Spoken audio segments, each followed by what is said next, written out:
Father, before we begin this teaching tonight, I want to ask you to do something that only you can do in a conversation of this nature and this weight. Not simply to inform, not simply to deposit principles that people will find useful in the way they find a good book useful, helpful, thought-provoking, worth returning to occasionally. I am asking you to do the deeper work, the work of genuine formation, the work that reaches into the interior of a woman's life and touches the places where the most consequential decisions of her life are being formed, the places where her understanding of love was shaped, where her expectations of marriage were built, where her picture of herself as a partner was drawn, the places that were formed by things she absorbed before she was old enough to evaluate them, things her parents modeled or failed to model, things the culture told her about what love looks like and what marriage is for and what she should want and what she should accept. Things that were deposited in her by past relationships, by the love that was good and the love that was not, by the men who treated her well and the ones who did not, by the seasons of her romantic life that built something and the seasons that took something away. Those places, those interior places where the architecture of her approach to marriage has been built. I am asking you to reach them tonight with truth, with gentleness, with the specific, personal, Holy Spirit precision that can reach what teaching alone cannot reach. With the kind of word that does not just inform the mind but renews it, that does not just challenge the thinking but transforms it, that does not just tell a woman what she should know before she gets married, but actually produces in her the inner formation that makes her ready to receive and apply what she's about to hear. Father, let every woman who hears this teaching tonight come away with more than information. Let her come away with transformation. Let the woman who was confused about what she should expect from a marriage come away with clarity. Let the woman who was afraid to examine her own readiness come away with courage. Let the woman who had unrealistic expectations come away with a healthier and more sustainable vision. Let the woman who had expectations that were too low come away with the dignity and the self-knowledge to raise them. Let the woman who did not know what she was bringing into a marriage come away knowing herself better, her gifts and her wounds, her strengths and her growing edges, her capacity for love and her need for healing. Let this teaching do what only Spirit-led teaching can do. In the name of Jesus. Let us begin. I want to open with something that I think will reframe the entire conversation before we go into the specific content. Marriage is not a destination. It is a context. I need you to hear that carefully before we proceed, because the misunderstanding of this single point is at the root of more marital difficulty than almost anything else I can identify. The woman who approaches marriage as a destination, as the arrival point at which life finally begins, at which happiness is finally secured, at which the longing that has been present for a long time is finally addressed, is the woman who is setting up the institution of marriage to carry a weight it was never designed to carry. She is asking marriage to be the source of something that only God can be the source of. And the marriage that is asked to be a source rather than a context will eventually collapse under the weight of the asking. Marriage is not the destination. It is the context in which two already formed human beings live out their lives together. The context within which love is practiced daily. The context within which character is formed and tested. The context within which purpose is pursued and calling is advanced. And the kingdom of God is built through the specific covenant of two specific people who chose each other and who continue in the hard and ordinary and sometimes beautiful dailiness of shared life to choose each other again. But the two people who enter that context bring themselves into it, all of themselves, their history, their wounds, their patterns, their capacity for love and their limitations in love, their strengths and their blind spots, their healed places and their unhealed ones. And the quality of what the marriage becomes is substantially determined by the quality of what the two people brought into it. Which is why what a woman knows before she gets married matters so much. Not because information is the solution to everything. It is not. Not because knowing the right things will automatically produce a healthy marriage. It will not. But because a woman who has done the work of genuine self-knowledge and genuine preparation is bringing something different into a marriage than a woman who has not, she is bringing a fuller version of herself, a more honest version, a more healed version, a version that has examined the assumptions and challenged the expectations and walked through at least some of the wounds and build the foundation of a genuine self that is ready not just to enter a marriage, but to sustain one. That is what tonight is about. Let us begin. The first thing every woman should know before she gets married is who she is, apart from the relationship. This is the most foundational thing, and it is the thing that is most frequently skipped or inadequately addressed in the rush toward relationship and the urgency of the desire for covenant. Who are you as a woman, apart from being someone's partner? Not who you want to be, not who you are becoming, not who you will be when you have healed enough or achieved enough or been loved well enough to come into your full self. Who you are right now, in this present moment, in this specific season of your life, with the history you carry and the wounds you bear and the gifts you have and the patterns you repeat and the things you love and the things you fear and the ways you respond to pressure and the ways you respond to love and the ways you respond to disappointment and the ways you respond to intimacy. Who are you?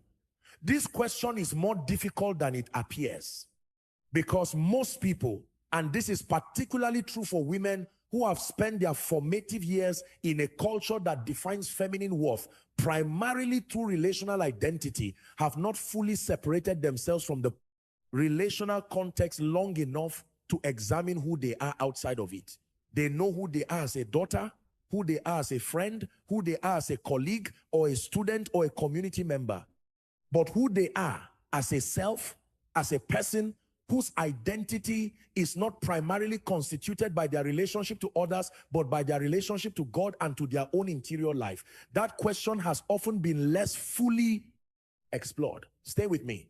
The woman who does not know who she is apart from a relationship is the woman who is most at risk of losing herself in one.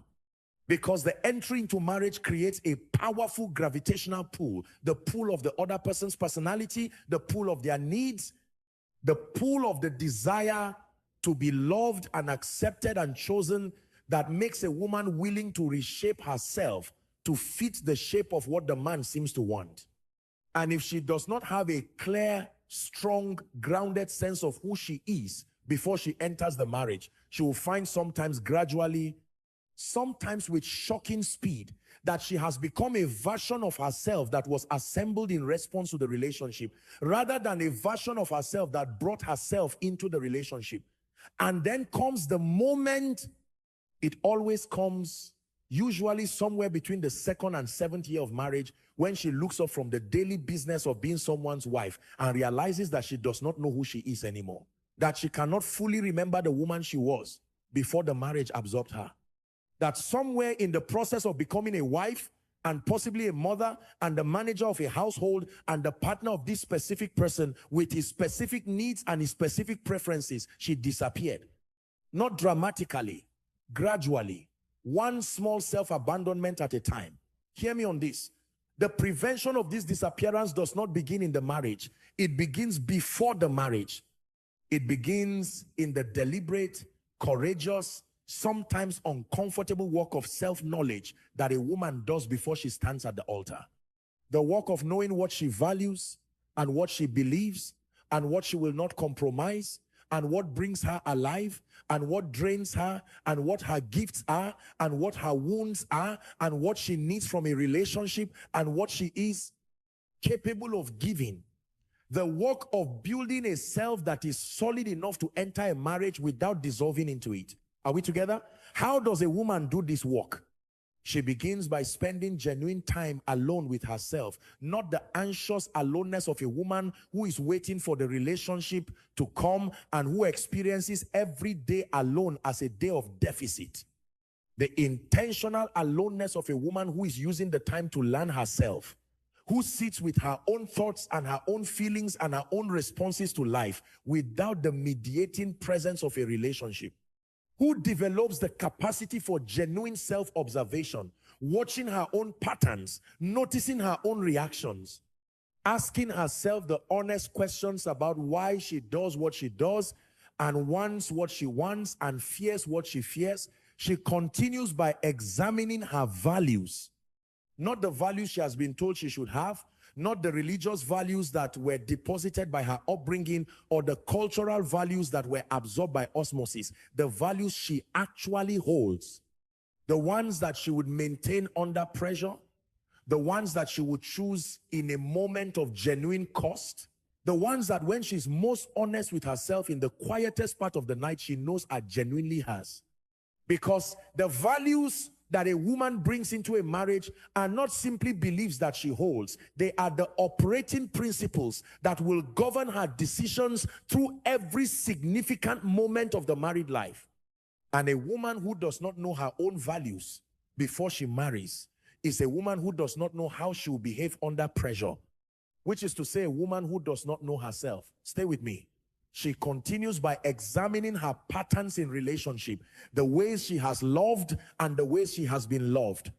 The patterns that have repeated across relationships, the things she consistently does or consistently attracts, the ways she responds to conflict and to intimacy and to disappointment and to care, the attachment style she has developed, whether she tends toward anxious attachment that clings and fears abandonment, or avoidant attachment that creates distance when closeness becomes threatening, or the secure attachment that can receive and give love without either clinging or withdrawing. These patterns were not formed in a vacuum. They were formed in the earliest relationships of her life, primarily in the family of origin, in the relationship with parents and siblings, in the first experiences of love and its presence and its absence. And they have been refined and reinforced and sometimes complicated by every subsequent relationship. And they will operate in the marriage automatically below the level of conscious choice. Unless they have been examined, understood, and where there are patterns that produce harm rather than flourishing deliberately walked through. Do you hear me? The woman who does not know her patterns before she gets married is not a bad woman. She's an unexamined woman. And the unexamined pattern is the pattern that operates unchallenged. That creates the same relational dynamics in the marriage that it created in the relationships that preceded the marriage. That produces the same conflicts and the same distances and the same disappointments, not because the man is the same as previous men, but because the pattern brings the same dynamics regardless of who the man is. The examination of patterns is not a pleasant process. It requires a willingness to be honest about ways of functioning that have been comfortable and familiar even when they have been harmful. It often requires the assistance of a counselor or a therapist or a spiritual director, a trained, objective presence who can help a woman see what she cannot see clearly from inside her own experience. And it takes time. Time that the urgency of the desire for marriage sometimes makes it feel like there is no room for. But there is room, because the time spent in this kind of self-examination before marriage is time that saves enormous amounts of pain within marriage. The woman who goes into a marriage having done this work brings a gift to the marriage that is worth more than any dowry. The gift of self-knowledge of the examined self. Of the woman who knows what she's bringing and can take responsibility for it rather than projecting it onto her husband. That woman is ready for marriage in a way that the woman who has not done this work is not. Are we together? The second thing every woman should know before she gets married is the difference between romantic love and covenant love. This distinction is one of the most important and one of the most frequently missed, and missing it is one of the most common sources of marital disappointment that I've encountered in years of ministry. Romantic love, the love of the early season, the love that is characterized by intensity and desire and the electric awareness of the other person. The love that makes everything feel slightly unreal and slightly magical, and that produces the feeling that this person is the answer to everything, is a real thing. I am not dismissing it. It is real and it is beautiful, and it is one of God's more extravagant gifts to human experience. The experience of falling in love, of encountering a person and feeling the specific chemistry and connection and delight of genuine romantic attraction is a genuine and good experience, but it is not covenant. love. Hear me on this. Covenant love is the love that remains after the romantic season has evolved into the daily reality of shared life. It is the love that chooses the other person on the Tuesday morning when he's irritable and the house needs cleaning and the finances are stressed and the children are demanding and neither of you have slept enough. It is the love that says, I see you at your worst and I am still choosing you. Not because the choosing is easy in that moment. Because I made a covenant and the covenant is more permanent than the feeling. Covenant love is not the absence of romance. A good marriage maintains and cultivates romance throughout its life through intentionality, through the deliberate choosing of each other, through the investment in the quality of the connection. But covenant love is not sustained by the romantic feeling. It is sustained by the decision. The daily, sometimes costly, sometimes countercultural decision to love the specific person in front of you rather than the idealized person you fell in love with. Stay with me. Why does this matter for a woman who is preparing for marriage? Because the woman who enters marriage with romantic love as her primary framework for understanding what the marriage should feel like is setting herself up for a crisis when, as it inevitably will, the romantic intensity of the early season evolves, not disappears, evolves, settles, becomes the daily love of a settled relationship rather than the electric love of a new one. And if she has not understood that this evolution is not the death of love, but is maturation, if she has not built an understanding of love that is capable of receiving the daily, ordinary, non-electric version of love as the genuine thing, she will interpret the evolution as a problem, as evidence that something has gone wrong, as a sign that this is not the right relationship, and she will begin the dangerous process of comparing the daily reality of her marriage to either the romantic early season or to the romantic relationships she observes around her in romantic films, in social media, in the carefully curated presentations of other couples' highlight reels. That comparison is one of the most effective destroyers of genuine marriages that I've encountered. Do you hear me? The woman who understands covenant love before she gets married is the woman who can receive the evolution of romance into the deeper, quieter, more durable love of a settled marriage as a gift rather than a loss. Who can find genuine satisfaction in the daily love, in the ordinary presence, the reliable care, the consistent choosing, rather than requiring the marriage to maintain the intensity of the early season to feel real. Who has built expectations of love that are sustainable and honest, rather than expectations that require the permanent maintenance of a feeling that was never designed to be permanent. This does not mean she should accept a loveless or cold or disconnected marriage as the normal state of things. It means she should understand the difference between a marriage that has matured and a marriage that has died. A marriage that has evolved from romantic intensity to covenant depth is a good marriage. A marriage in which two people have stopped choosing each other, stopped investing in the quality of the connection, stopped being emotionally present to each other, that is a marriage in trouble, and it deserves attention. But the attention should begin with the correct diagnosis. And the correct diagnosis requires the woman to know the difference between the evolution of love and the deterioration of love. That knowledge needs to come before the marriage. The third thing every woman should know before she gets married is what she actually needs from a partner, not what she thinks she should need, not what the culture has told her she should need, not what the romantic films have modeled as the ideal, not what her mother needed or what her friends seem to need. What this specific woman with this specific history and these specific gifts and these specific wounds and these specific values actually needs from the person she is going to spend the rest of her life with. Stay with me. This question sounds simple. It is not.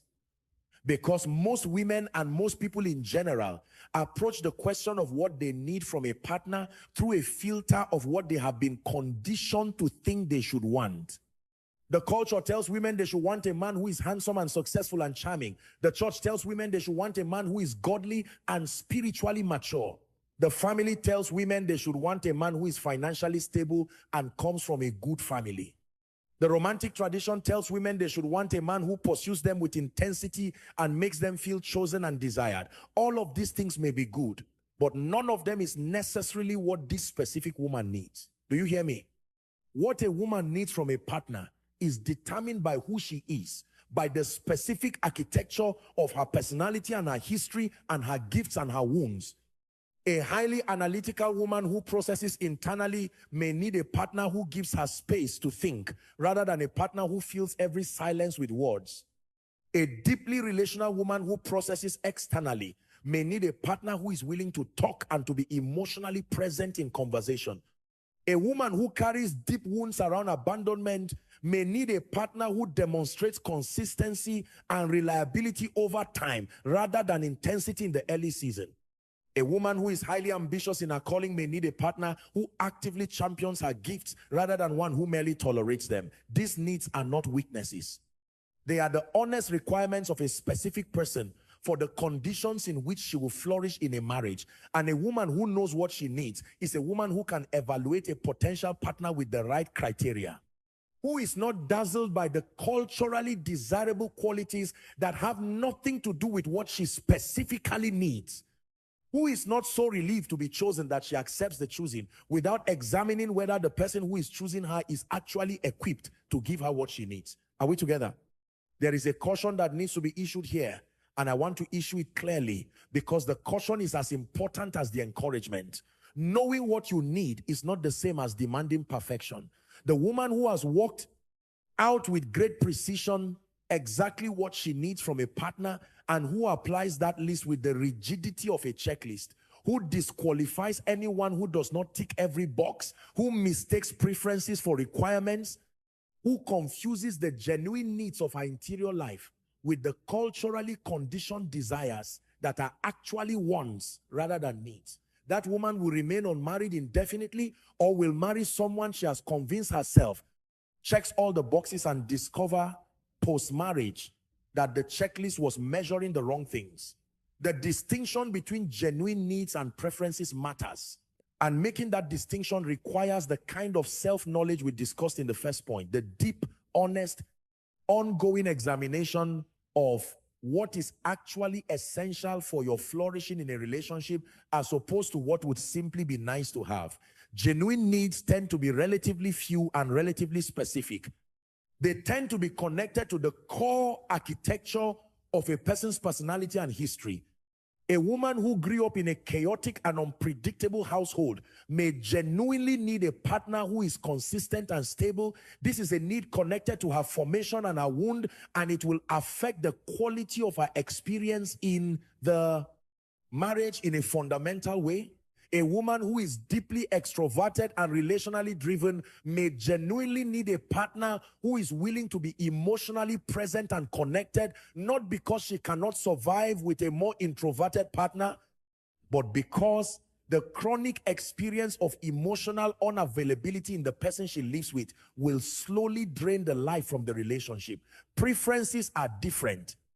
A preference for a man who is tall or who has a specific profession or who comes from a particular cultural background or who expresses love in a particular way, these are preferences. They are real and they are not without value, but they should not be treated with the same weight as genuine needs. And a woman who has done the work of genuinely separating her needs from her preferences, who can walk into the evaluation of a potential partner with that clarity, is much better equipped for the discernment process than a woman who has conflated the two. Hear me on this. The fourth thing every woman should know before she gets married is her own family of origin and how it has shaped her. This is perhaps the most underrated item on the list, and the one that has the most direct and most powerful impact on the experience of marriage. Because what happens in a marriage is shaped more than almost any other factor by what happened in the families that the two people came from. Family of origin is the school in which every person learns what relationships are, what love looks like, what conflict means, how problems are solved or avoided, what intimacy feels like and what its limits are, what it means to be a man or a woman in a household, what money means and how it is managed, what is spoken about and what is not, what is allowed and what is forbidden, how emotions are expressed or suppressed, how the generations relate to each other, all of these things, the entire relational curriculum of a person's early life was taught in the family of origin. Not always explicitly, usually implicitly, through the daily experience of living in the specific household that formed her. Stay with me. And that formation follows a person into their marriage, not because they wanted to, not because they chose to carry it, but because it is the water they swam in during the most formative years of their development. It became their baseline. The thing that feels normal, even when, perhaps especially when it is not actually healthy. The woman who grew up in a family where conflict was resolved through silence and withdrawal will bring that conflict resolution style into her marriage. Not because she has decided that silence and withdrawal are the right way to handle disagreement. She may know intellectually that they are not, but because silence and withdrawal is what she learned, what her body knows how to do when conflict arises, what her nervous system defaults to when the situation triggers the old familiar patterns. The woman who grew up in a family where love was conditional, where affection and approval were withdrawn when she failed to meet the standard, where the emotional temperature of the household depended on her performance, will bring that conditioning into her marriage. She will expect at some level that her husband's love is conditional too. She will be alert to every sign of his disappointment or disapproval, interpreting them through the lens of the family of origin experience, reading withdrawal as rejection and criticism, as evidence of conditional love, rather than as the ordinary and inevitable friction of two imperfect people living in close proximity. Do you hear me? This is not determinism. The patterns of the family of origin are not immutable. They can be recognized, examined, understood, and with intention, and sometimes with the assistance of professional support, significantly changed. A woman who grew up in a household marked by unhealthy patterns can build something genuinely different in her own marriage, but she cannot build it without knowing what she's working with. Without understanding the formation she carries and the pattern she's inclined to repeat. The woman who enters marriage without examining her family of origin is the woman who is most likely to unconsciously reproduce it. To find herself 10 years in, living in a marriage that feels uncomfortably familiar, not because she chose a man who is like her father necessarily, but because she brought the relational patterns of her family of origin into the marriage, and those patterns have shaped the dynamic in ways she did not intend and did not see coming. Stay with me. How does a woman do this? Walk. She begins by examining as honestly as she can what her family of origin actually looked like. Not the idealized version, the honest one. What was the emotional temperature of the household? Was it warm or cold, stable or chaotic? What happened when there was conflict? Was it addressed directly or avoided? How was love expressed? Was it physical affection, words of affirmation, acts of service, quality time, or was it expressed at all? What was the relationship between her parents like? Was it a model of healthy love, of functional partnership, of chronic conflict, of emotional disconnection, of one partner's dominance over the other? What messages did she receive explicitly or implicitly about what she was worth, what she deserved, what relationships were for, what being a woman in a marriage meant? These questions are sometimes painful to sit with. The examination of the family of origin often requires a woman to acknowledge things about her childhood and her parents that she would rather not acknowledge, not because she does not love them, but because love does not require the pretense that everything was healthy. Parents who love their children genuinely sometimes form them in ways that were harmful. And the acknowledgement of that harm is not a betrayal of the love. It is the first step of a healing that the love alone could not produce. Are we together? The fifth thing every woman should know before she gets married is the specific man she's about to marry. This sounds obvious. It is not.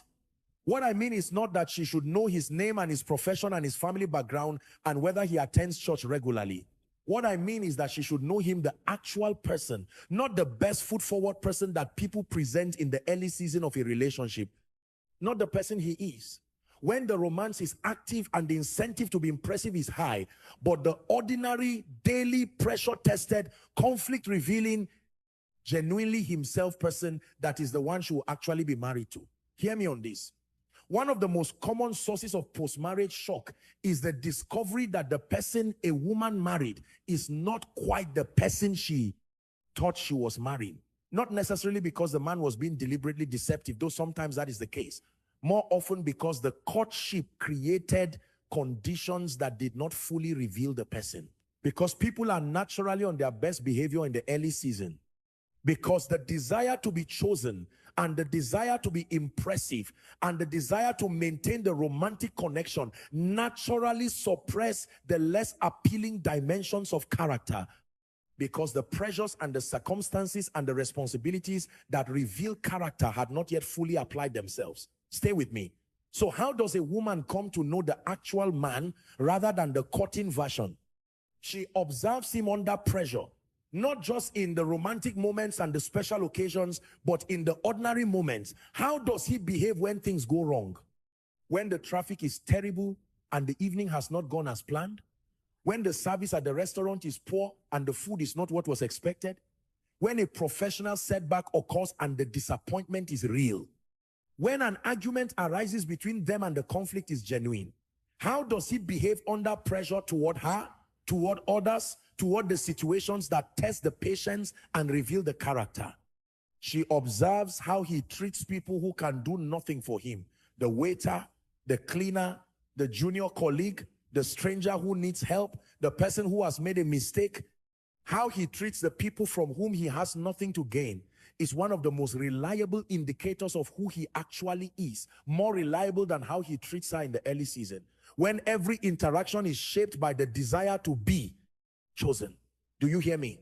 She observes his relationship with his family, not whether the relationship is warm and happy. Family relationships are complex, and the absence of warmth does not necessarily indicate a flaw in the man's character. But what is the quality of his engagement with the people who knew him before she did? Does he take responsibility for his part in family dynamics, or does he primarily blame others? Does he honor his parents not with blind deference but with genuine respect? How does he relate to siblings? What do the people who have known him longest know about him that she is still learning?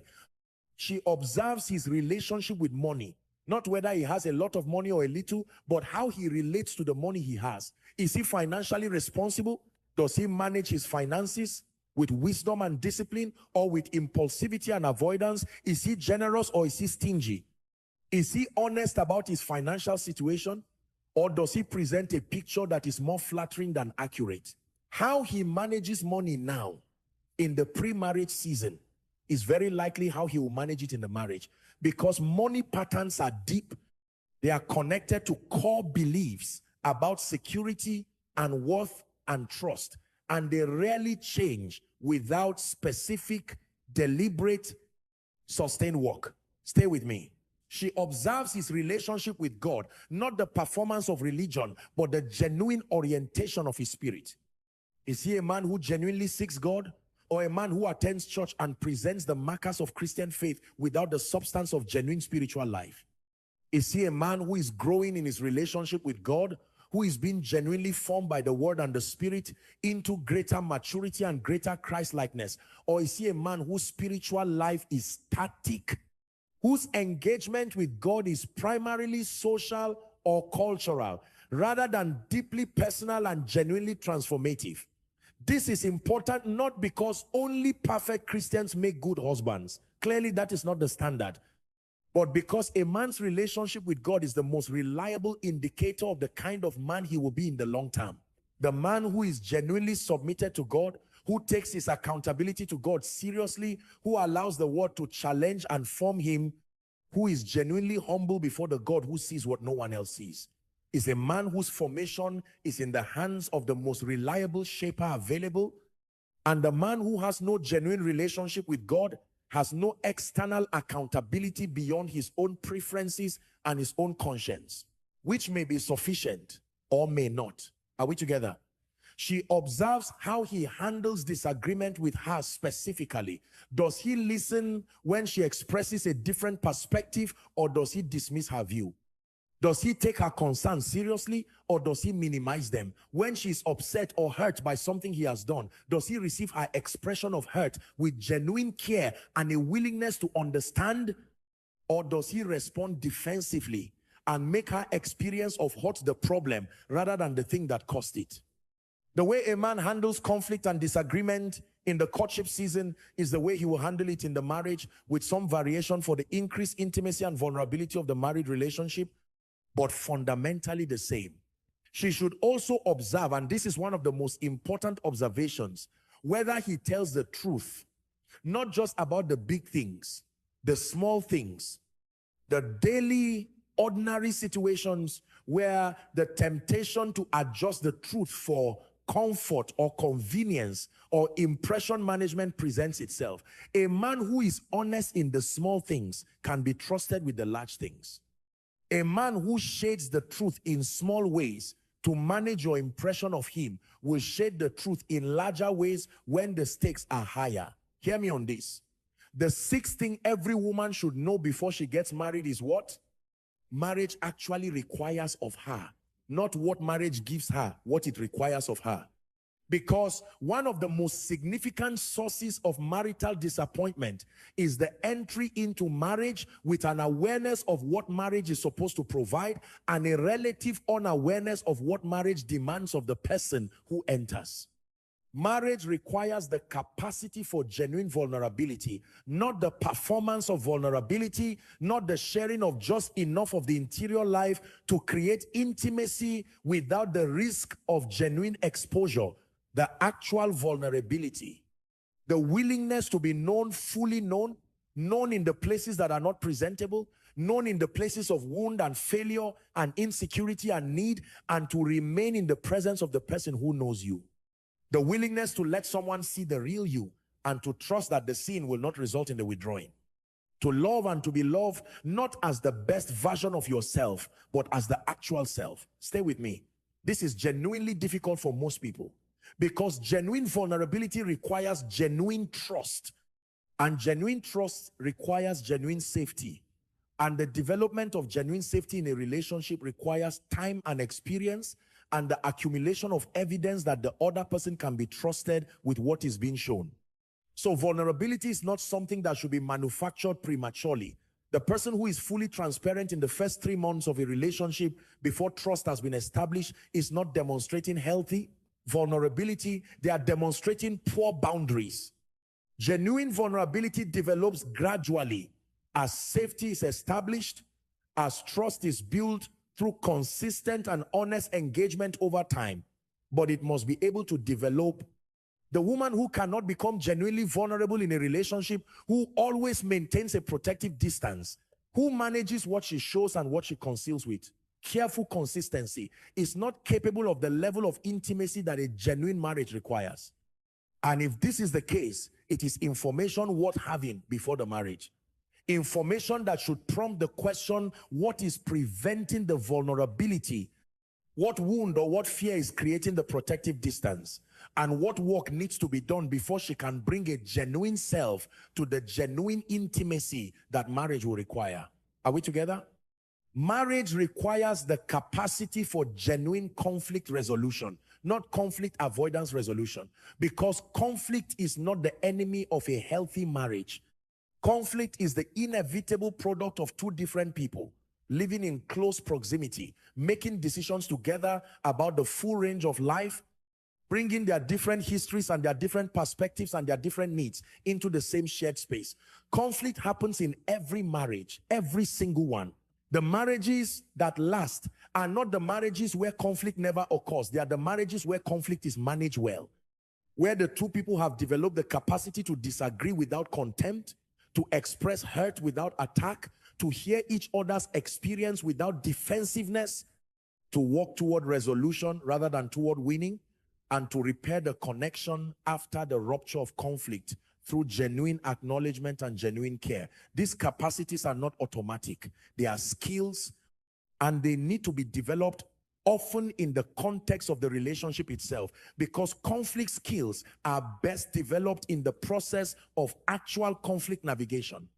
but they can be significantly supported by the kind of self-knowledge and family of origin work we have already discussed, by the observation of healthy conflict resolution in functioning relationships, by the reading and the learning and the deliberate cultivation of the specific skills involved. Do you hear me? The woman who enters marriage with conflict avoidance as her primary response to disagreement is the woman who will allow a slow accumulation of unresolved issues to build a wall in her marriage.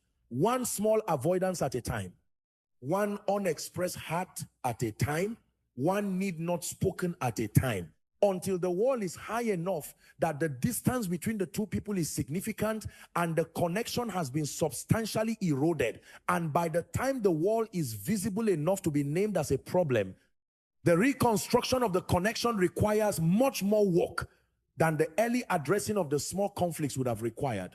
Marriage requires the capacity for sustained commitment, not the commitment of the early season, the commitment of the long season, the commitment that survives the evolution of romance into the daily love of a settled relationship, the commitment that survives the discovery of the husband's less appealing dimensions, the ones that were not visible in the courtship, but that become visible in the intimacy of shared life.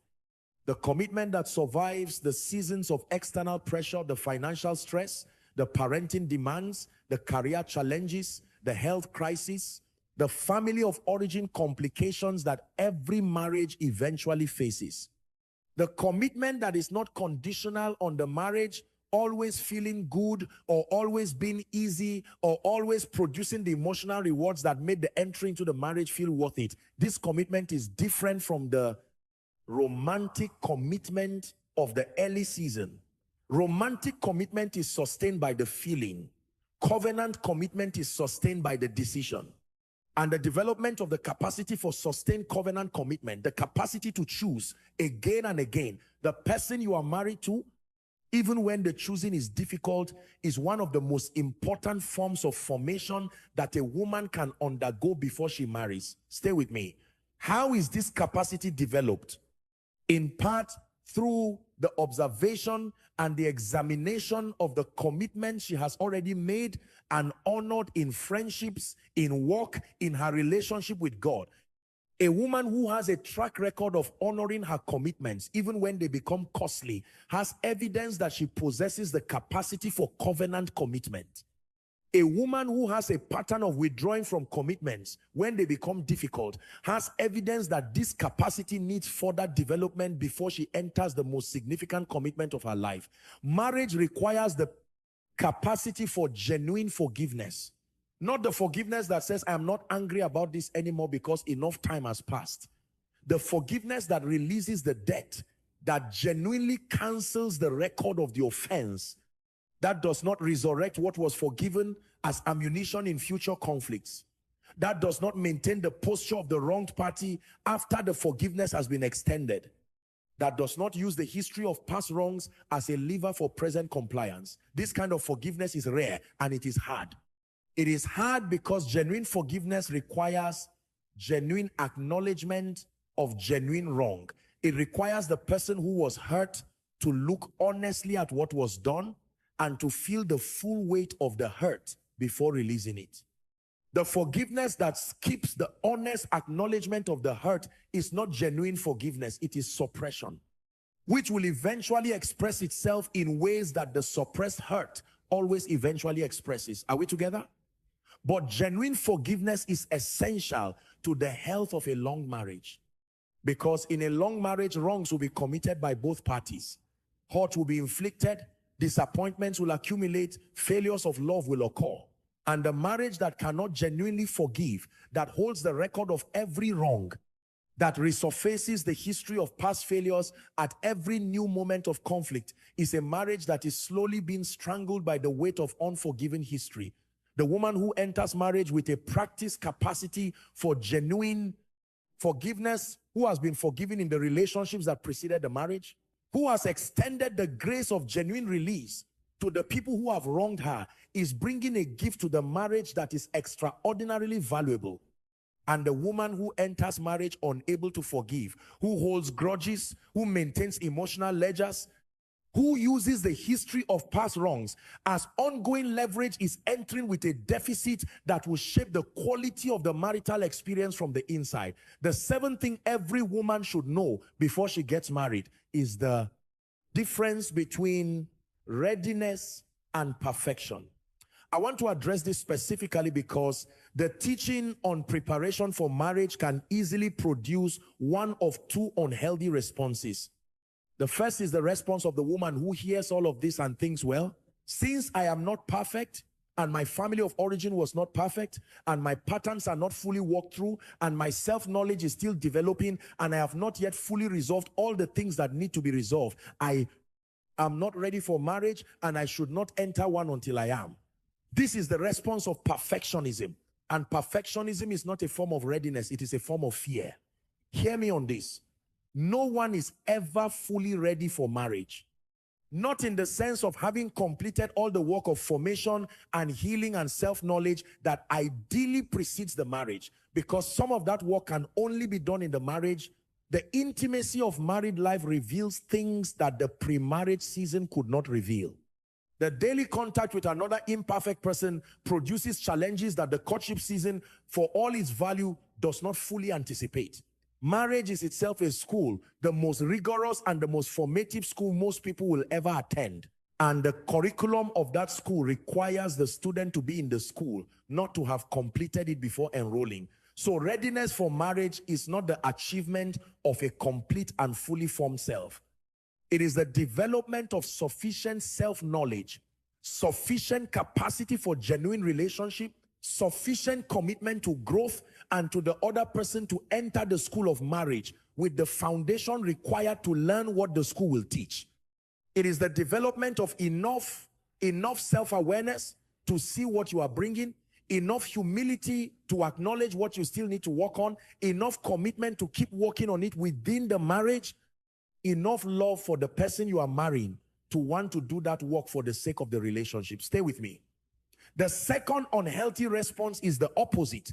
The response of the woman who hears about the importance of readiness and decides that she's ready because she wants to be and because the man is available and because the desire for marriage is strong and the cultural clock is ticking. This is the response of avoidance, of not wanting to do the work of genuine examination because the examination might produce inconvenient conclusions, of choosing the comfort of moving forward over the discomfort of pausing to genuinely evaluate. Both responses miss the mark.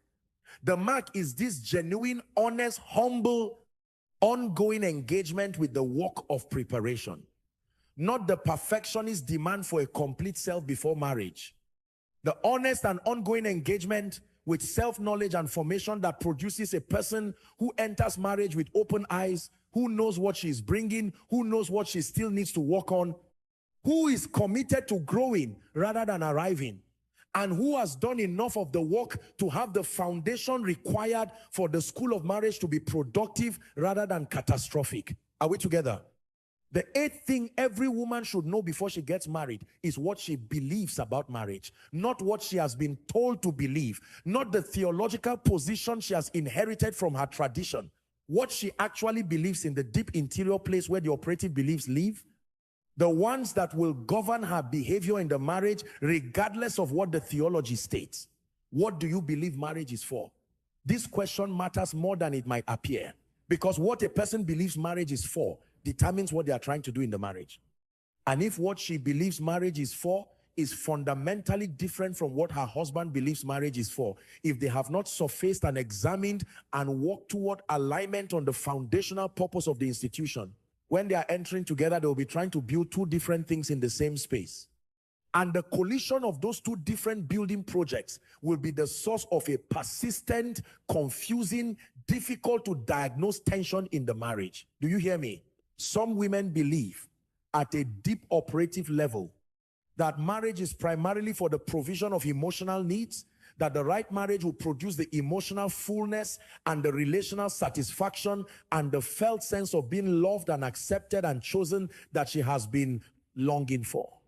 Marriage as emotional fulfillment Some women believe that marriage is primarily a social and familial institution, that it is about the establishment of a household and the raising of children and the meeting of family and community expectations. Marriage as social structure. Some women believe that marriage is primarily a spiritual covenant, a holy union established by God for the specific purpose of reflecting his relationship with his people, producing godly offspring, and advancing the kingdom. Marriage as covenant. Some women believe that marriage is primarily a partnership, a pragmatic arrangement in which two people pool their resources and their capabilities and work together towards shared goals. Marriage as strategic alliance. None of this is entirely wrong. A healthy marriage involves elements of all of them. But the primary operative belief, the deepest conviction about what marriage is fundamentally for, shapes everything. The priorities, the decisions, the investments, the definitions of success and failure, the sources of satisfaction and disappointment. And the woman who does not know her own operative belief about marriage, who has not examined what she is actually expecting the marriage to be at the deepest level, is a woman who may enter the marriage expecting one thing and find that her husband entered expecting something significantly different. And the misalignment of foundational expectations is one of the most persistent and most difficult sources of marital difficulty to diagnose and address. Stay with me. What should a woman believe about marriage before she enters? One, I believe, and this is the biblical position as I understand it, that marriage is first and foremost a covenant, a specific, serious, binding covenant made before God. Not a contract, a covenant. A contract is broken when its terms are violated. A covenant is maintained precisely in the moments when the terms are costly to maintain, because the covenant is not conditional on performance. It is an expression of character. The character of people who have committed to each other, not for as long as it is convenient, but for as long as they shall live. And this covenant is not primarily about the happiness of the two people who enter it, though a healthy marriage genuinely produces deep happiness. It is about the glory of God, about the specific, visible, tangible demonstration of what covenant love looks like. The love that gives itself fully, that serves the other person's genuine good, that remains through the seasons that test it, that produces in the daily practice of covenant something that the watching world can point to and say, that is what love is. That is what God is like. That is what the relationship between Christ and the church looks like in human experience. This is a high and beautiful vision of marriage. And it is the vision that every woman should carry into the marriage she enters. Are we together? The ninth thing every woman should know before she gets married is the practical architecture of a shared life. I want to address this because I have found that one of the most consistent sources of post-marriage surprise is the discovery that shared life involves a set of practical decisions and negotiations and arrangements that were never fully discussed or planned before the marriage. Practical things that seem unromantic to discuss before the wedding, but that produce real friction if they are not discussed. Things like money. How will financial decisions be made in the marriage? Will there be a shared account or separate accounts or a combination? Who is responsible for managing the household finances? How will disagreements about spending and saving and giving be resolved? What is the plan for debt existing on both sides of the marriage? What are the financial goals and what is the plan for achieving them? These are not unromantic questions. They are the questions of two people building a real life together and taking that reality seriously. And the couple that enters marriage having had genuine, honest, detailed conversations about money is the couple that is significantly better prepared for one of the most common sources of marital conflict. Things like domestic responsibilities, who does what in the household. How will the tasks of maintaining a home and raising children and managing the logistics of a shared life be distributed? What are the expectations and are they shared? The woman who enters marriage with an unexpressed expectation that the domestic responsibilities will be distributed in a specific way, and discovers post-marriage that her husband has a very different expectation, is a woman who has entered a conflict that neither of them saw coming, because neither of them thought to have the conversation before the wedding. Stay with me. Things like extended family. How much involvement will each partner's family of origin have in the marriage? What are the expectations around holidays and visits and decision-making and financial support? Where does the marriage sit in relation to the two extended families? How is it prioritized in relation to the claims that each family will make on the time and the energy and the resources of the couple? These questions become urgent once the marriage begins. They are much better addressed before the marriage, when the emotions are less charged and the stakes feel slightly less immediate. Things like children. Do both partners want children? If so, how many? When? What kind of parenting philosophy will govern the household? What will happen if one partner's career is significantly affected by the demands of parenting? How will that be navigated? Who will carry what? What is the plan? What are the plans? If children do not come easily, is there openness to fertility treatment, to adoption, to a childless marriage? These are deeply significant conversations, and the couple that has not had them before the wedding may find themselves in profound and painful conflict when the questions become actual rather than hypothetical. Do you hear me? Things like calling and career. What are the vocational priorities of each partner, and how will they be navigated in the context of shared life? What happens when the calling of one partner requires significant sacrifice from the other geographic relocation, financial constraint, limitation of the other partner's own vocational opportunities? What is the plan for the seasons when one partner's career is flourishing and the other's is in difficulty? How will the marriage support and champion each partner's calling without subordinating one to the other? Things like faith and spiritual practice. How will the couple practice their faith together? Who will lead the spiritual life of the household? And what does leadership of the spiritual life mean in practical terms? What happens when the two partners are at different places in their spiritual journey? When one is growing rapidly and the other feels stuck? Or when one has questions that challenge previously held certainties and the other finds the questions threatening? What is the plan for raising children in faith, and what specific practices will that involve? These conversations are not always comfortable. They reveal assumptions that had not been examined and expectations that had not been shared. They sometimes produce disagreement, but the disagreement is infinitely more productive in the pre-marriage season, when the two people are still in the position of deciding whether and how to move forward, than it is in the post-marriage season, when the covenant has been made and the conflict is occurring in the context of an already established shared life. Have the conversations before the wedding. Stay with me. The 10th thing every woman should know before she gets married is that the decision of who to marry is the most consequential, practical decision she will make in her life.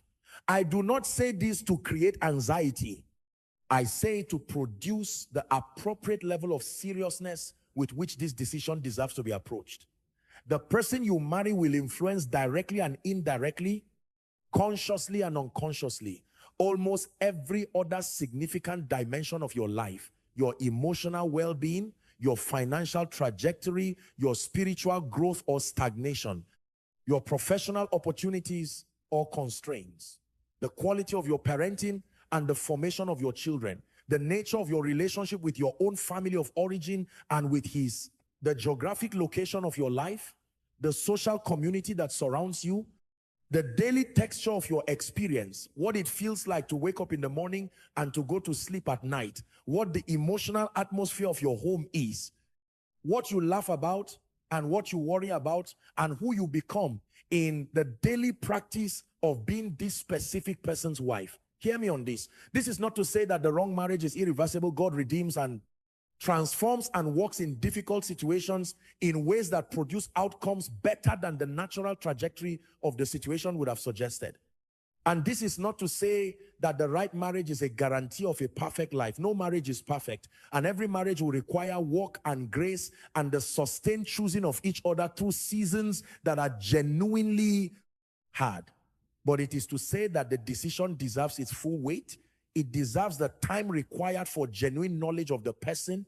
It deserves the space for genuine self-examination and genuine prayer and genuine consultation with people whose wisdom can be trusted. It deserves the courage to acknowledge, if the honest examination produces honest concerns, that the concerns need to be addressed rather than suppressed. It deserves the willingness to wait, if waiting is what the wisdom of the situation requires, rather than to move forward because the waiting has become uncomfortable. Are we together? The 11th thing every woman should know before she gets married is the specific things to look for in the man she's considering. Not as a checklist, as a framework for discernment. Because discernment is what is required.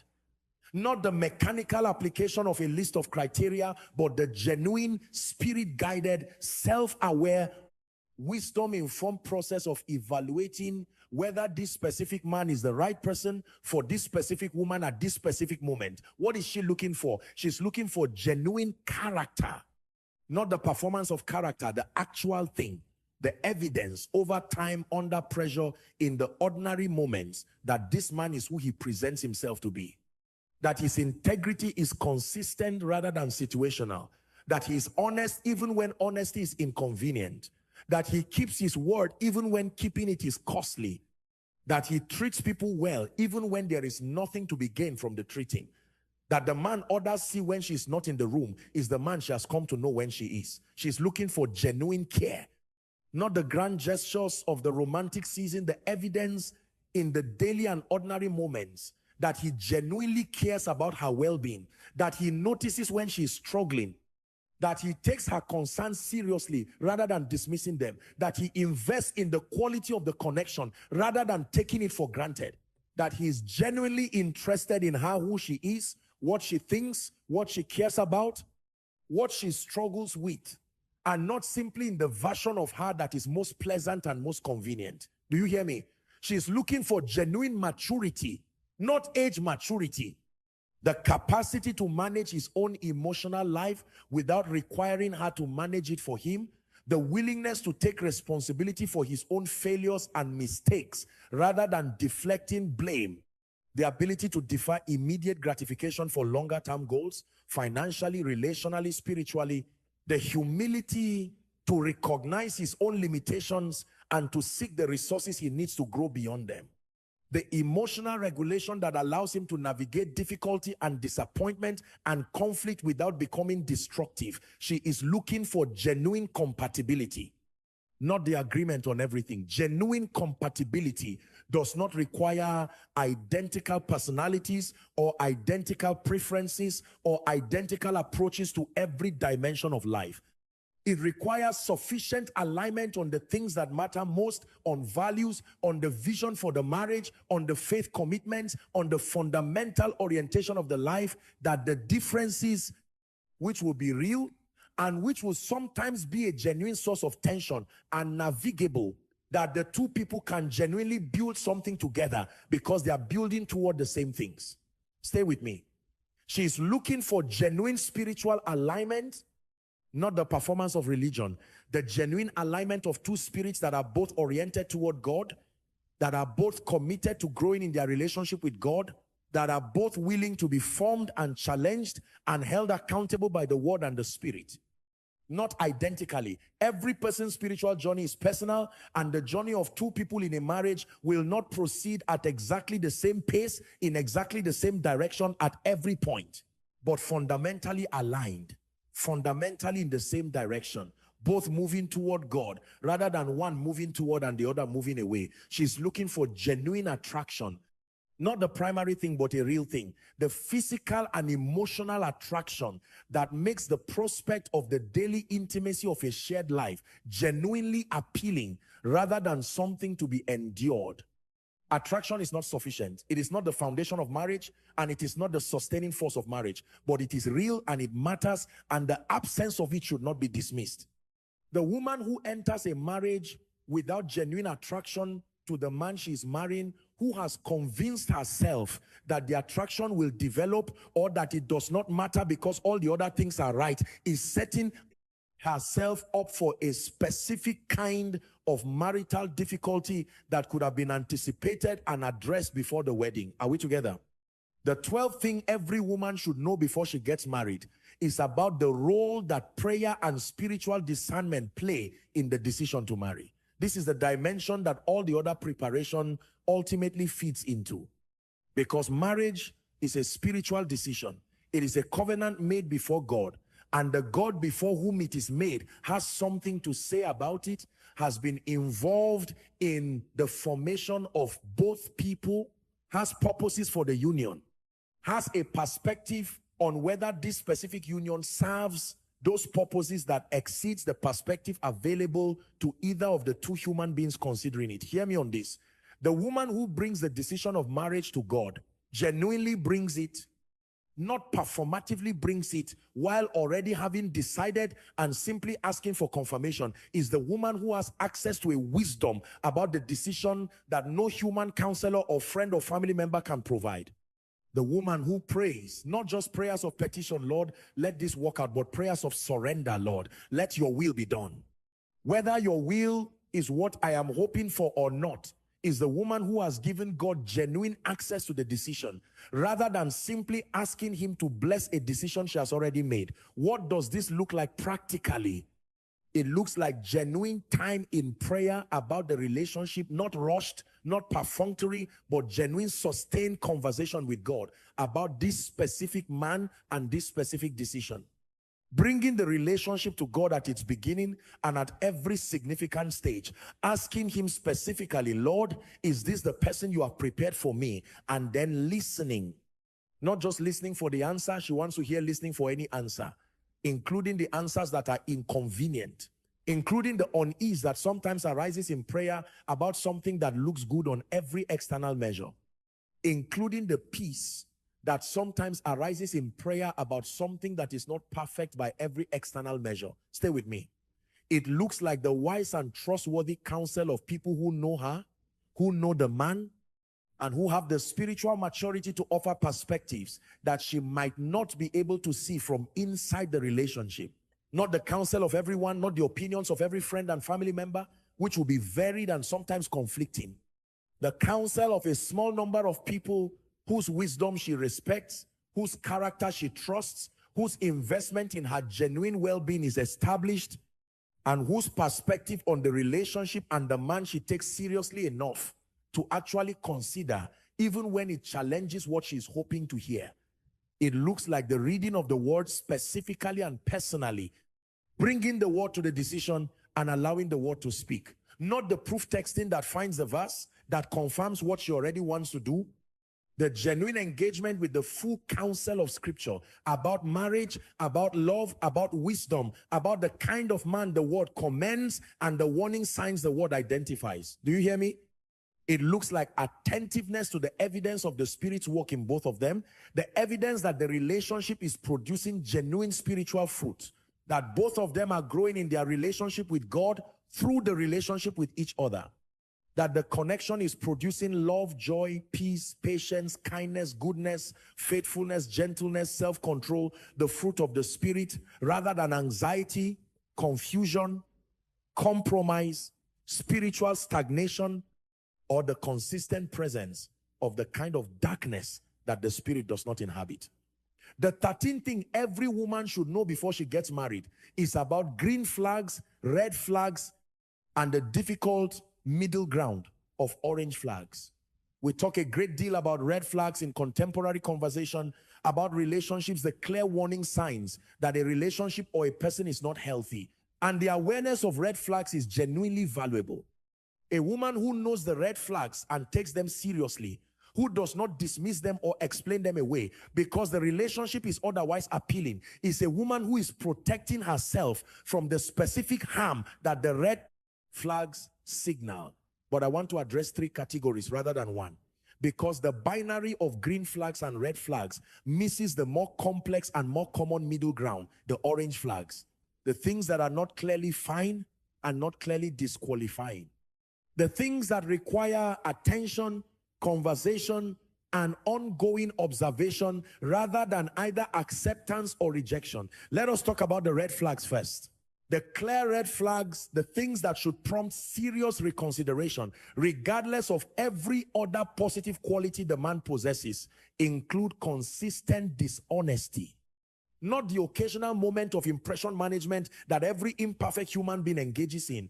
The pattern of telling you things that are not true, of managing information in ways that serve his interests at the expense of your access to reality.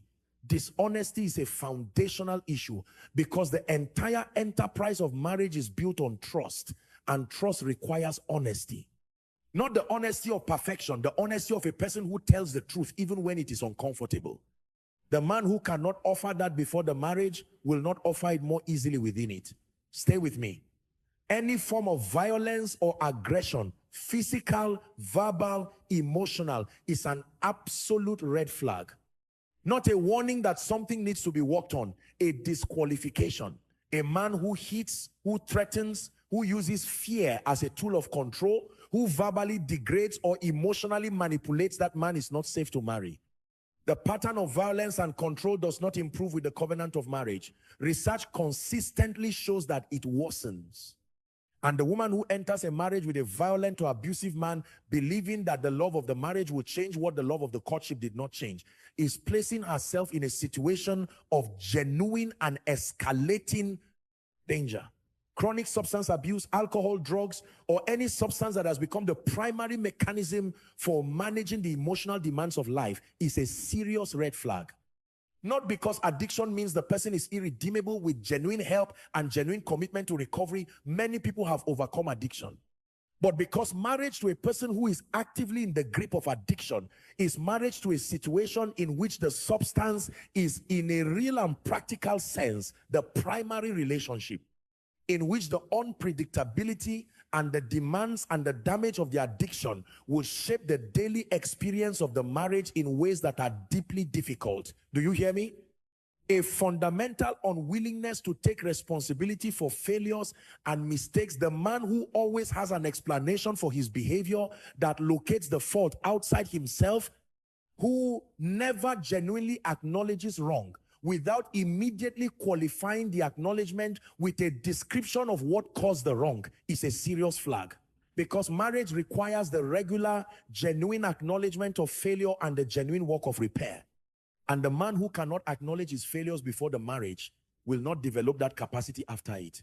The pattern of isolating her from her community and her support network, the man who subtly or explicitly creates barriers between her and her friends and her family and the people who know her and care for her, is one of the most significant warning signs of a dangerous relationship dynamic. Isolation is a tool of control, and the man who employs it, consciously or unconsciously, is creating the conditions for a relationship in which she has less and less access to the outside perspectives and the outside support that would help her see what is happening and respond to it. Are we together?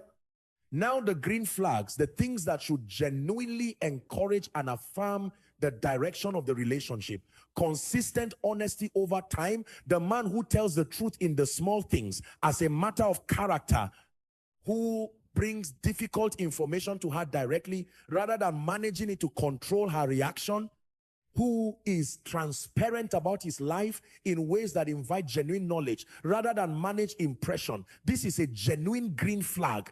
The consistent evidence of genuine care for her well-being. The man who notices when she is struggling, who adjusts his behavior in response to her expressed needs, who takes her concerns seriously rather than dismissing them, who invests in the quality of the connection rather than taking it for granted. This is a genuine green flag. The willingness to engage in honest conversation about difficult subjects, including the conversations about family of origin and patterns and needs and expectations that feel uncomfortable, but that need to happen before the marriage. This is a genuine green flag. The man who is willing to be known to allow her access to the less polished dimensions of himself, to engage honestly with the hard questions, is a man who is capable of the genuine intimacy that marriage requires, the consistent alignment between who he says he is and who he demonstrates himself to be the man whose character is consistent across contexts, whose behavior toward her is consistent with his behavior toward others, whose private self is recognizable in his public self. This is a genuine green flag, the evidence of genuine spiritual life and growth, not the performance of religion, but the actual orientation of his spirit toward God. The evidence that he's been formed and challenged and changed by his relationship with God. This is a genuine green flag. Hear me on this. Now, the orange flags, the middle ground that requires attention and conversation rather than immediate acceptance or rejection. Different communication styles, not a problem in itself. Every couple has communication differences that need to be navigated. But a very significant gap in communication styles, if not addressed and worked on, can become a persistent source of disconnection. This is an orange flag that requires specific attention and conversation about how the couple will bridge the gap. Different financial values, not automatically disqualifying. People come from different financial backgrounds and have developed different approaches to money, but unexamined and unaddressed financial differences are one of the most common sources of marital conflict. This is an orange flag that requires honest, detailed conversation about finances before the marriage. A complicated relationship with an ex, not automatically disqualifying. Healthy adults can maintain appropriate connections with former partners, but a relationship with an ex that is unusually intense, that the man is not fully transparent about, that produces feelings of insecurity, or that involves ongoing emotional intimacy that exceeds what is appropriate, this is an orange flag that requires honest conversation. Family of origin patterns that are significantly unhealthy, not a disqualification. If the man is genuinely aware of them and genuinely working on them, but family of origin patterns that are severe and that the man is not aware of or not working on are patterns that will be imported into the marriage. This is an orange flag that requires assessment of his level of awareness and his commitment to growth. The pace of the relationship, if it has moved very quickly, if the intimacy and the commitment escalated faster than genuine knowledge of each other could have been established, this is worth attention. Fast-moving relationships can be genuine. Sometimes there is a clarity and a certainty about the right person that does not require a prolonged process. But fast-moving relationships can also reflect an emotional intensity that is driven by need or by avoidance of the examination process rather than by genuine compatibility. This is an orange flag that requires the slowing down necessary for genuine knowledge to be established before the commitment is made. Stay with me. The 14th thing every woman should know before she gets married is about boundaries and how to maintain them in the season leading to marriage. Boundaries are not walls. They are not the posture of a defended and self-protective person who is keeping the relationship at arm's length. They are the healthy perimeter that protects what is valuable, the dignity of the person, the integrity of the relationship, the pacing of the development of intimacy in a way that allows genuine knowledge to precede genuine commitment. What boundaries matter in the pre-marriage season? The boundary of sexual purity, not as a religious performance, as a genuine protection of both people and the relationship. Physical intimacy before marriage creates a bond, a neurological, emotional, and spiritual bond that can obscure the clear-eyed evaluation of the relationship that the pre-marriage season requires. It creates attachment before the foundation for healthy attachment, genuine knowledge of the person's character, genuine compatibility, genuine covenant commitment has been established. And the attachment it creates can make it significantly more difficult to recognize and respond to concerns about the relationship's health or the man's suitability. The boundary of emotional appropriateness, the pace at which emotional intimacy develops, not the suppression of emotional connection, the genuine, gradual, trust-appropriate development of it.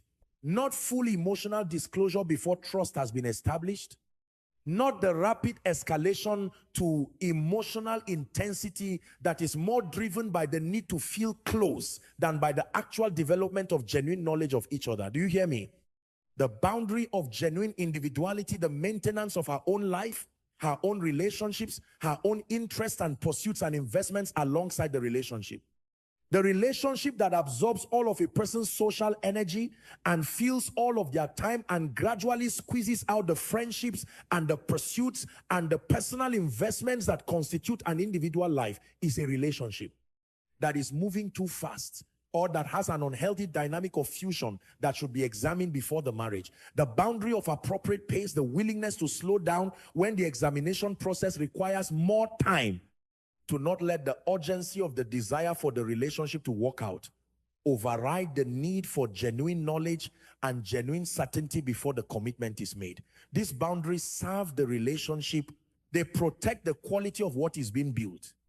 And the man who genuinely respects these boundaries, who does not pressure or manipulate or use the tools of emotional intensity to override them, is a man who is demonstrating exactly the kind of respect and restraint and genuine care for her well-being that a good husband will need to demonstrate throughout the marriage. Are we together?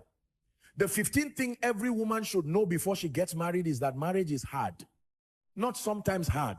Consistently, genuinely, in ways that were not fully anticipated before entering it, hard. I want to say this clearly and without romantic sentiment, because the woman who enters marriage with the expectation that it should be primarily pleasant and that the hard parts are exceptions to the normal experience is a woman who will interpret the hard parts as evidence that something has gone wrong, when the hard parts are simply the territory, the normal terrain of the school that marriage is.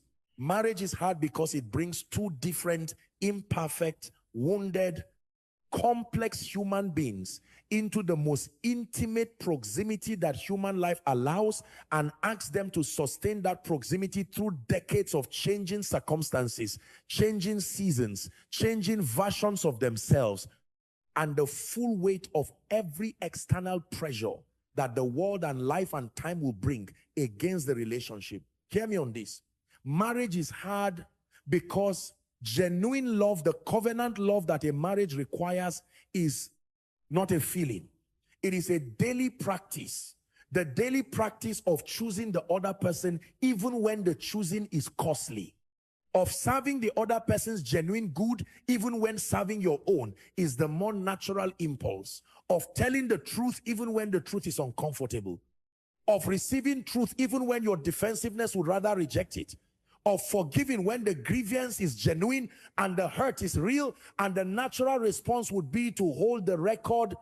Of investing in the quality of the connection when the busyness of life makes it easier not to.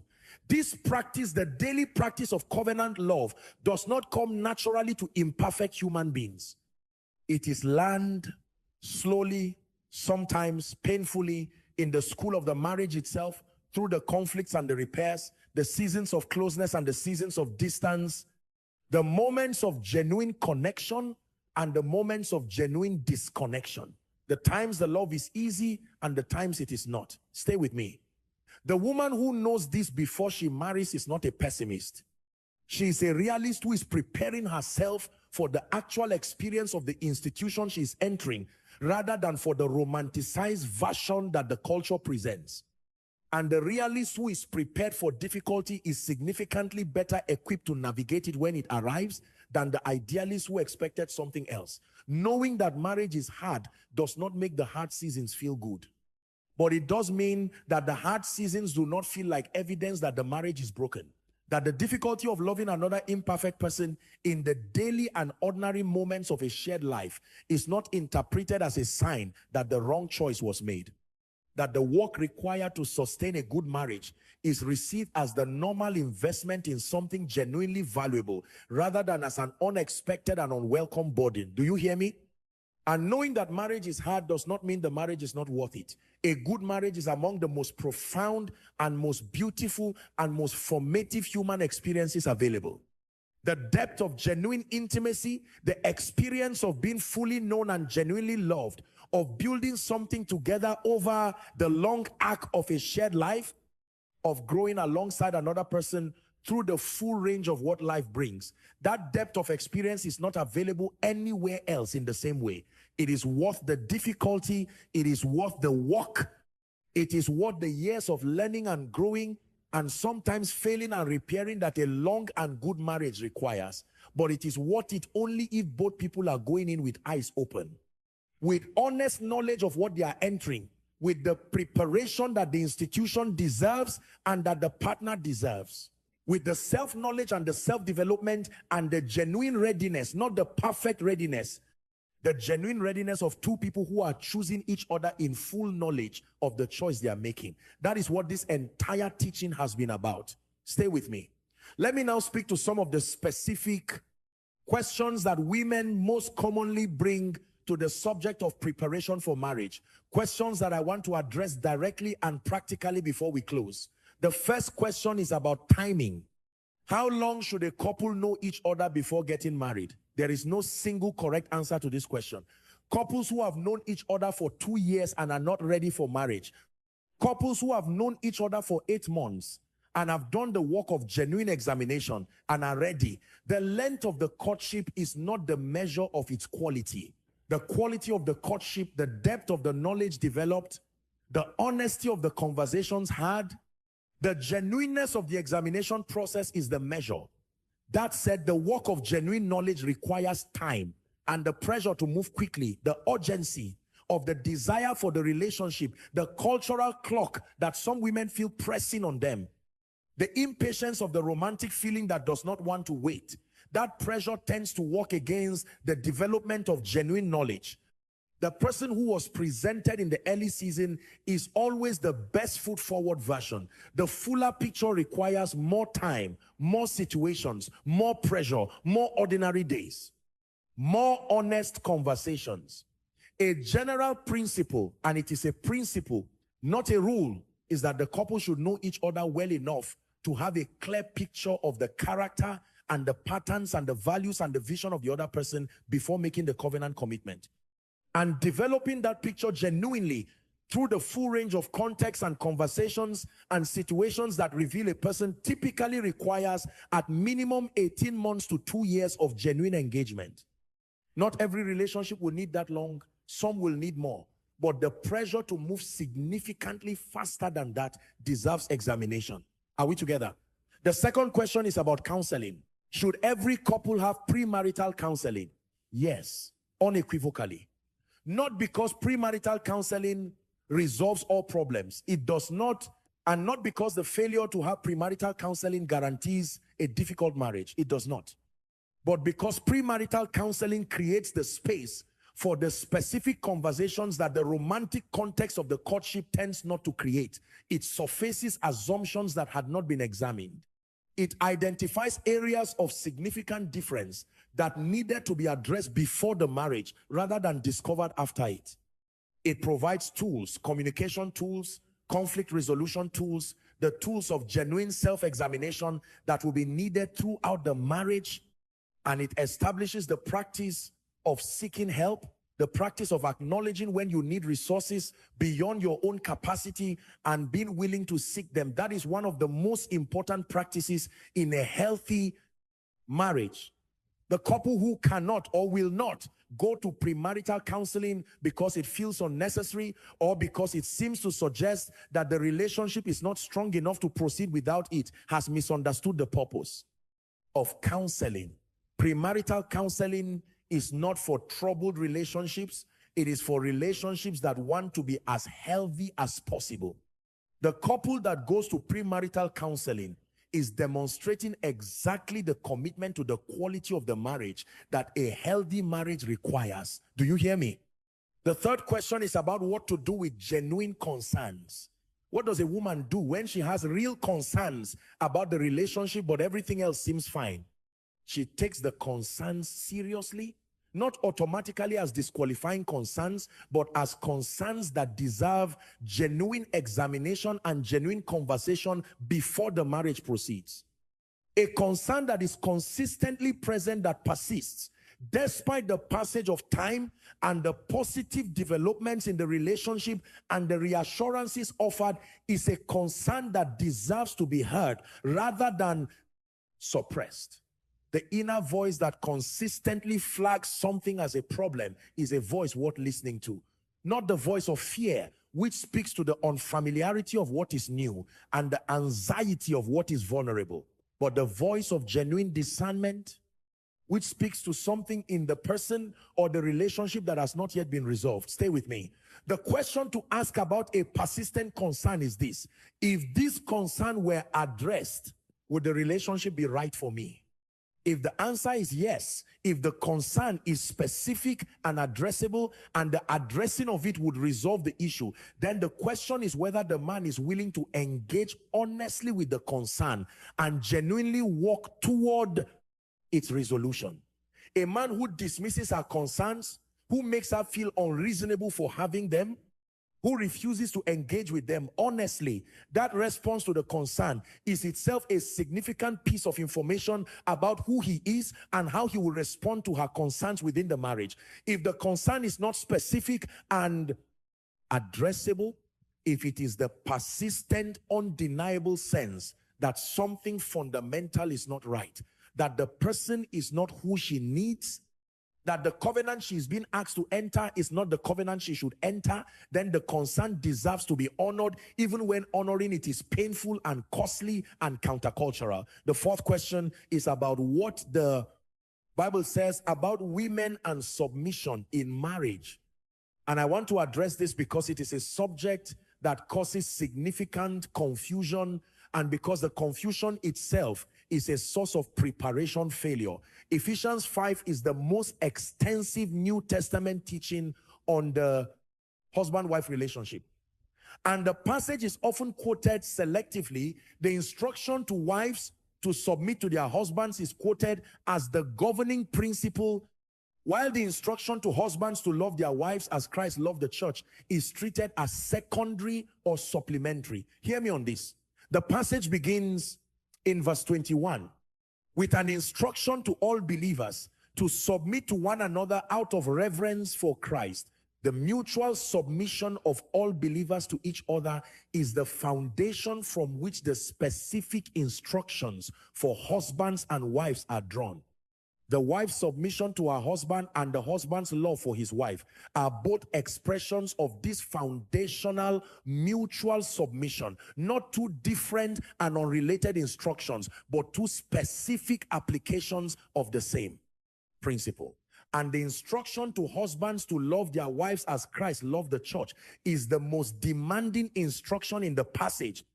Christ's love for the church was the love that gave everything, that sacrificed completely, that served the genuine good of the beloved above all other considerations. The husband who loves his wife in this way, who genuinely lays down his preferences, his comfort, his self-interest for the genuine flourishing of his wife, is the husband in whose love the submission of verse 22 becomes natural and life-giving rather than constraining and diminishing. Do you hear me? The woman who understands this before she marries is the woman who enters marriage with a healthy theology of the husband-wife relationship, one that does not reduce her to a subordinate whose primary role is compliance, and that does not reduce him to an authority whose primary role is direction. One that sees both as persons of equal dignity and worth, called into a specific and beautiful dynamic of mutual love and service, in which each one's contribution to the other makes the marriage something richer and more powerful than either could be alone. Stay with me. The 16th thing every woman should know before she gets married is about the power and the necessity of genuine friendship in the marriage.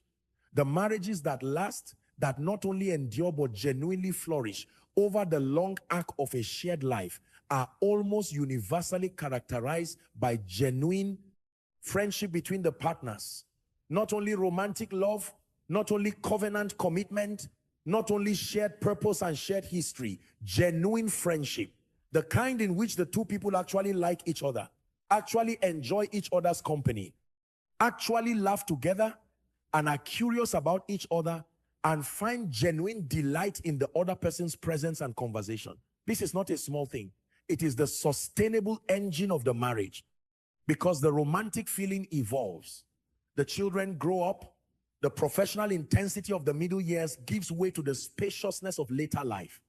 And what is left when the distractions and the demands and the roles have given way to the daily reality of two people in the latter half of a shared life is the friendship or its absence. Do you hear me? The woman who is marrying someone she genuinely likes, whose company she genuinely enjoys, whose conversation she finds genuinely engaging, whose presence in the ordinary moments of daily life is a source of genuine pleasure rather than mere tolerance, is the woman who is marrying a friend. And the marriage that begins as a friendship that cultivates and deepens the friendship through every season of the shared life is the marriage that is most likely to be genuinely and durably good. This is the vision I want every woman to carry into the marriage she chooses. Not just the vision of a partner, the vision of a friend, the person she can laugh with and think with and sit in silence with and build with and grieve with and celebrate with and grow old with.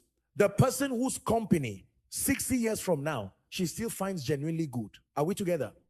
The 17th thing every woman should know before she gets married is about the importance of her community in the marriage. Marriage is not an island. It is not a self-contained unit that requires no external support or community or accountability. A healthy marriage is embedded in a community, in a faith community, in a network of genuine friendships, in a web of relationships that know the couple, that care for them, that can offer support in the seasons of difficulty and celebrate with them in the seasons of joy. The couple that withdraws from community after the marriage, that allows the marriage to become the sole relational unit, that ceases to invest in friendships and community relationships, is the couple that has removed from the marriage one of its most important resources, because the community provides perspectives that the couple cannot generate from within the relationship. It provides support in the seasons of difficulty that the two people depleted by the difficulty cannot provide for each other. It provides accountability that prevents the slow drift toward patterns that neither person would choose if they were fully aware of the drift. Hear me on this. The woman who enters marriage knowing the importance of community and committed to maintaining and cultivating it, who insists that the marriage be embedded in genuine community rather than isolated from it, is the woman who is protecting one of the most important resources for the health and longevity of the marriage. And a final note before we close. I want to speak to the woman who is reading this teaching and who is not yet in a relationship and who wonders sometimes whether the desire for marriage that she carries will ever be fulfilled. I want to speak to her directly. The desire you carry for covenant love is not a deficiency. It is not evidence that you are incomplete or that your singleness is a problem to be solved. It is a God-given desire for a God-given good.